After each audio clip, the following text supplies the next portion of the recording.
جماعة كثير غريب. سبحان الله يا أخي.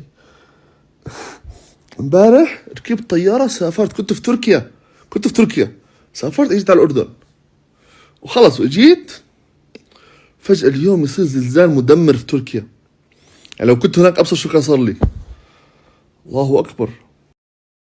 أثر الزلزال من كثر ما هو قوي وصل لسوريا ولبنان والأردن. فأنتوا كويسين؟ طمنوني عنكم. شو كان شعوركم؟ أنا بالنسبة إلي وضعي كان مختلف. فيا جماعة الزلزال وصل